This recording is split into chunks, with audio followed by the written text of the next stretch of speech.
सभी साथियों को वसंत पंचमी की बहुत बहुत शुभकामनाएं। वसंत पंचमी के दिन ही माता सरस्वती का प्राकट्य हुआ है। जब सृष्टि में अज्ञान, मौन और अंधकार था, तब ब्रह्मा जी की प्रार्थना पर माता सरस्वती प्रकट हुई और वीणा के मधुर स्वर से ज्ञान का संचार किया।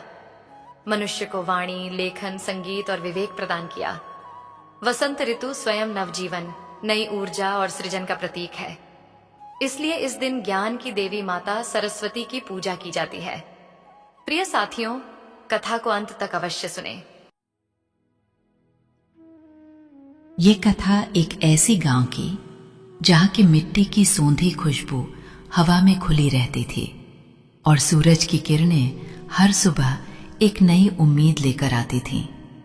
मगर कभी कभी इन्हीं किरणों के साथ घोर निराशा भी उतर आती थी किसी के आंचल में। हमारी ये कथा उसी निराशा और फिर असीम श्रद्धा से उपजी अद्भुत आशा की है। गांव का नाम था सरस्वतीपुर। नाम से ही पवित्रता और ज्ञान का आभास होता था। पर इस गांव में एक माँ थी, यशोदा देवी।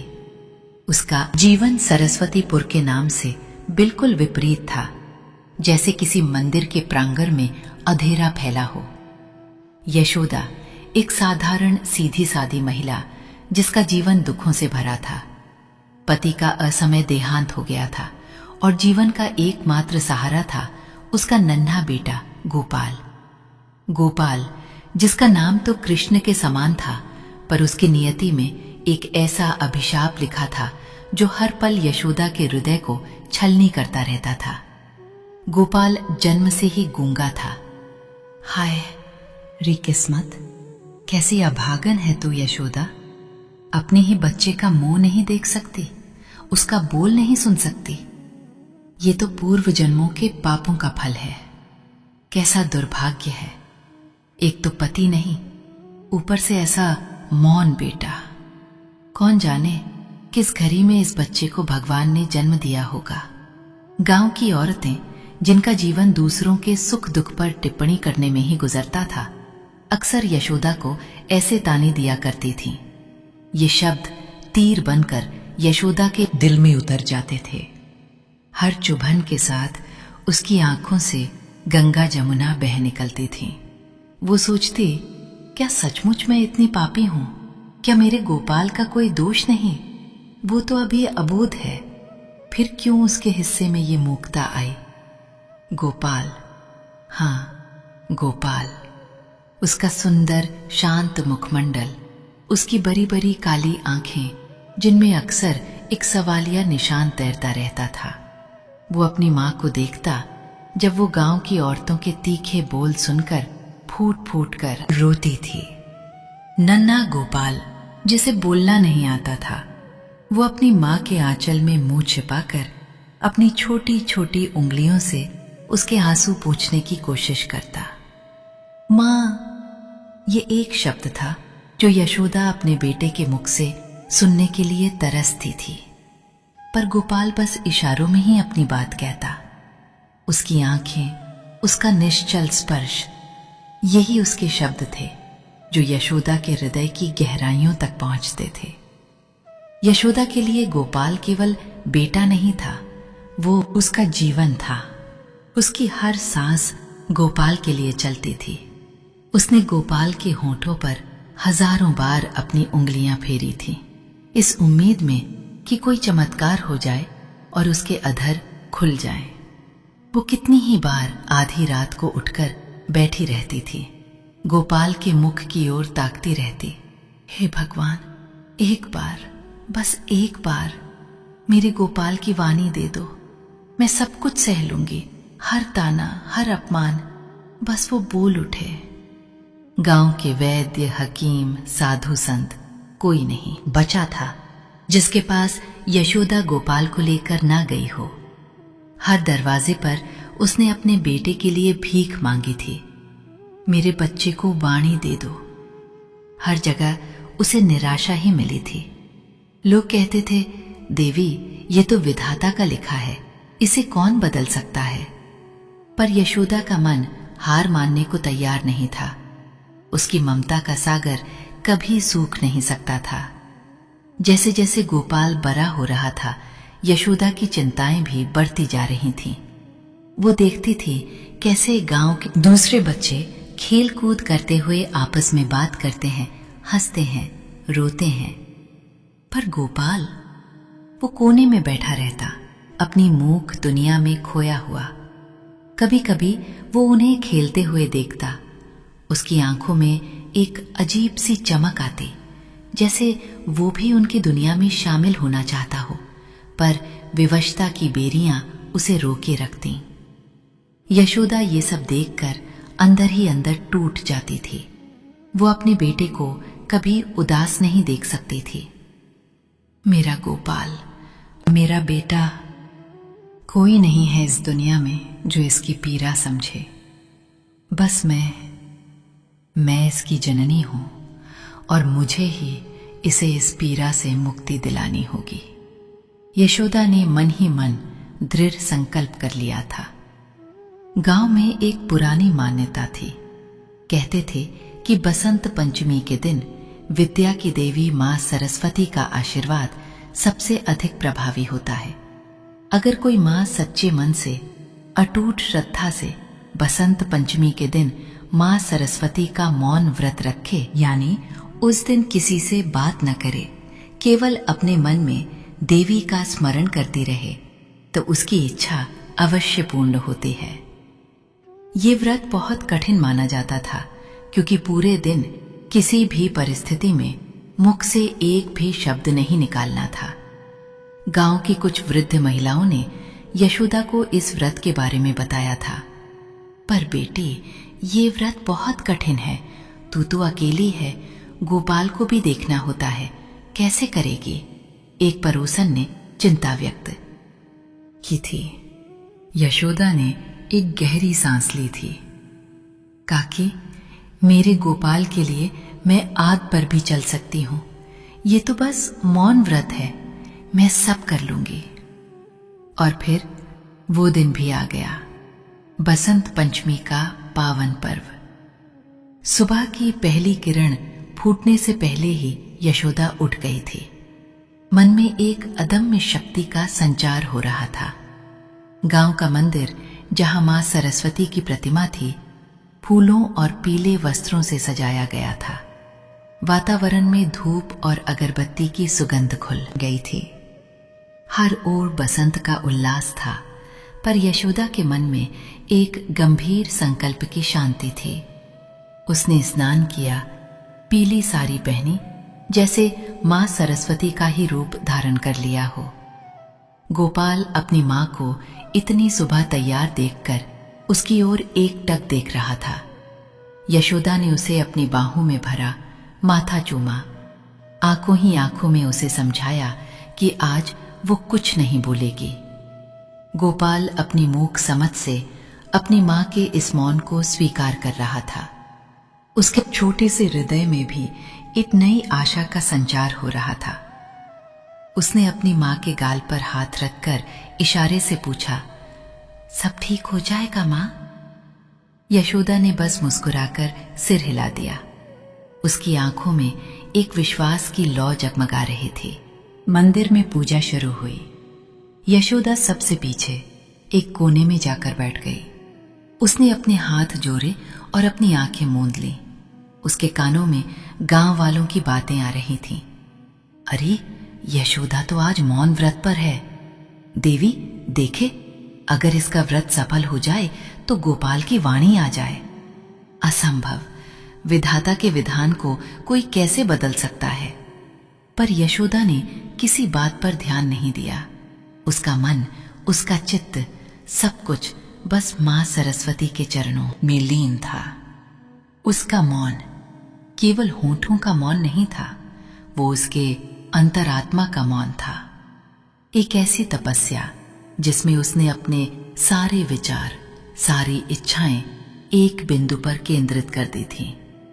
मेरे गोपाल की वाणी, हे मां शारदे, हे वीणा वादिनी, मेरे बच्चे को बोलने की शक्ति दो। उसका बचपन मूकता के अंधकार में न बीत जाए। दिन चढ़ता गया। सूर्य आकाश में अपनी पूरी आभा बिखेर रहा था। गांव में बसंत पंचमी के गीत गूंज रहे थे, बच्चे पतंग उड़ा रहे थे, घरों में पीले पकवान बन रहे थे। पर यशोदा, वो मंदिर के कोने में बैठे पत्थर की मूरत बन गई थी। प्यास लगी पर पानी नहीं पिया, भूख लगी पर अन्न का एक दाना भी ग्रहण नहीं किया। कभी कभी उसका मन विचलित होता, क्या सचमुच ऐसा हो सकता है? क्या मेरी ये तपस्या फल देगी? पर तुरंत ही वो इन विचारों को झटक देती, नहीं, विश्वास ही शक्ति है, मेरी श्रद्धा ही मेरा मार्ग है। गोपाल पूरे दिन अपनी मां के साथ ही रहा। वो अपनी मां के मौन व्रत को समझ रहा था। उसने भी आज अपनी मां को कोई बात कहने की कोशिश नहीं की। वो बस उसके पास बैठकर अपनी नन्ही आंखों से अपनी मां की अदम्य इच्छा शक्ति को देखता रहा। जब यशोदा की आंखें बंद होती तो वो धीमे से उसके गाल पर अपना हाथ फेरता। यशोदा की पलकें खुलती तो वो उसे देखकर बस धीमा सा मुस्कुरा देती।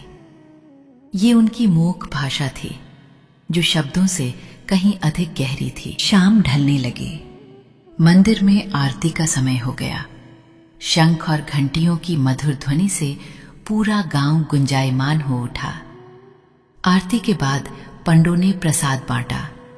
यशोदा ने प्रसाद ग्रहण किया।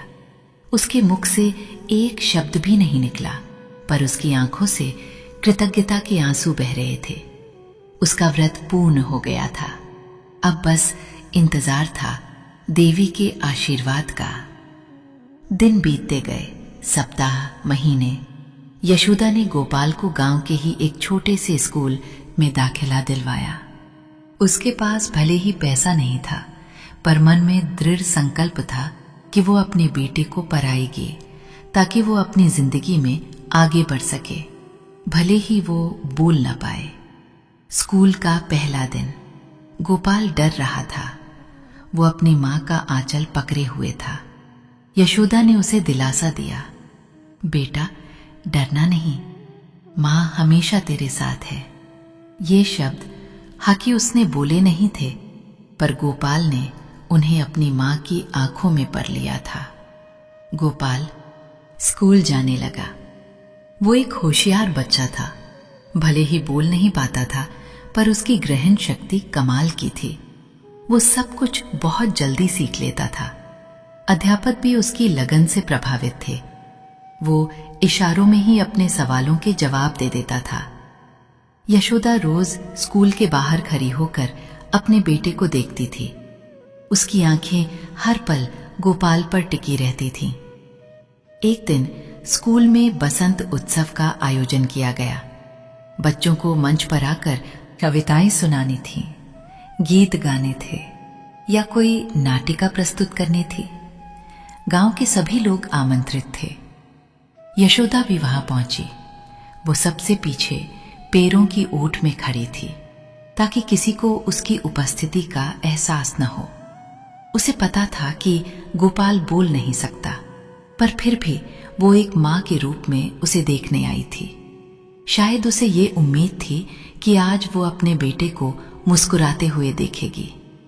मंच पर एक एक करके बच्चे आ रहे थे। कोई ज्ञान पर कविता सुना रहा था, तो कोई देशभक्ति पर। पूरा गांव तालियों की गड़गड़ाहट से गूंज रहा था। फिर मंच उद्घोषक ने अगला नाम पुकारा। अब हम आमंत्रित करते हैं कक्षा 1 के हमारे नन्हे छात्र गोपाल को। गोपाल, क्या तुम कुछ सुनाना चाहोगे? यशोदा का कलेजा मुंह को आ गया। गोपाल, मेरा गोपाल, पर वो कैसे? उसके मन में हजारों सवाल कौंध गए। गांव के कुछ लोग भी फुसफुसाए, अरे ये तो यशोदा का गूंगा बेटा है, इसे क्यों बुला रहे हैं?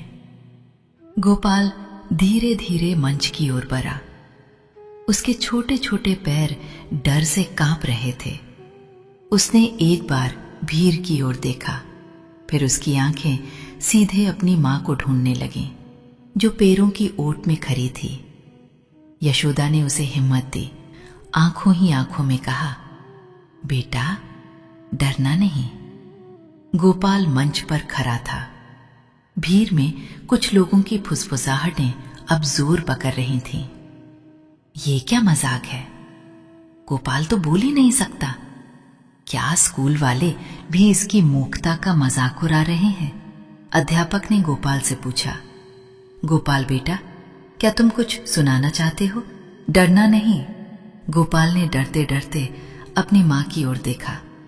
यशोदा का दिल धड़क रहा था। उसे लगा, आज फिर लोग मेरे बेटे का मजाक बनाएंगे। उसकी आंखों में आंसू छलक आए और फिर वही हुआ जिसकी उसने कल्पना भी नहीं की थी। गोपाल ने अपनी आंखें बंद की। उसने एक गहरी सांस ली। उसका छोटा सा सीना ऊपर नीचे हुआ। अचानक पूरे गांव ने एक अनसुनी आवाज सुनी। एक ऐसी आवाज जो किसी ने कभी गोपाल के मुख से नहीं सुनी थी। एक शब्द धीरे से पर दृढ़ता से, मां। पूरा गांव सन्न रह गया। एक पल के लिए पिन ड्रॉप साइलेंस छा गया। किसी को विश्वास नहीं हुआ कि उन्होंने क्या सुना। गोपाल, वो गूंगा बच्चा जिसे कभी बोलना नहीं आता था, उसने मां कहा था। यशोदा की आंखों से आंसुओं की धारा फूट पड़ी। इस बार ये आंसू दुख के नहीं थे, ये खुशी के, आश्चर्य के, कृतज्ञता के आंसू थे। वो दौड़ी हुई मंच की ओर भागी।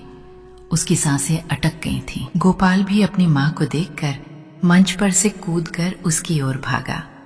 मां, गोपाल ने फिर कहा, इस बार थोड़ा और स्पष्ट, थोड़ा और जोर से। यशोदा ने अपने बेटे को अपनी बाहों में भर लिया। उसे कसकर गले लगा लिया। मेरा बेटा, मेरा लाल, तुम बोल रहे हो? मेरा गोपाल बोल रहा है। वो रोती जा रही थी, हंसती जा रही थी। ये खुशी उसके लिए इस दुनिया का सबसे बड़ा खजाना थी। गांव वाले जो कुछ देर पहले गोपाल की मूर्खता पर फुसफुसा रहे थे, अब अवाक रह गए थे। उनकी आंखों में भी खुशी के आंसू थे। ये चमत्कार था, एक ऐसा चमत्कार जिसने सब कुछ बदल दिया था। अध्यापक दौड़े हुए आए। गोपाल बेटा, तुम सच में बोल रहे हो? गोपाल ने अपनी मां के आंचल में मुंह छिपा लिया और फिर धीमे से कहा, हाँ मां। बसंत पंचमी के दिन यशोदा की मूक प्रार्थना, उसकी अदम्य श्रद्धा और निस्वार्थ प्रेम सब सफल हो गया था। मां सरस्वती ने उसकी तपस्या स्वीकार कर ली थी। विधाता का लिखा भी मां की अटल श्रद्धा के आगे झुक गया था। उस दिन के बाद गोपाल का जीवन पूरी तरह बदल गया। वो स्कूल में सबसे बात करता था, खेलता था, हंसता था। उसका मां शब्द अब उसका पहला और सबसे प्यारा शब्द बन गया था। वो हर पल अपनी मां को मां कहकर पुकारता और यशोदा का हृदय हर बार उस पुकार से आनंदित हो उठता। गांव वाले भी अब यशोदा को ताने नहीं देते थे। वे उसे देवी समान मानते थे। उसकी श्रद्धा की कथा पूरे गांव में फैल गई थी। वे कहते थे, यशोदा की तपस्या ने तो पत्थर को भी पिघला दिया। मां सरस्वती ने साक्षात दर्शन दिए हैं उसे।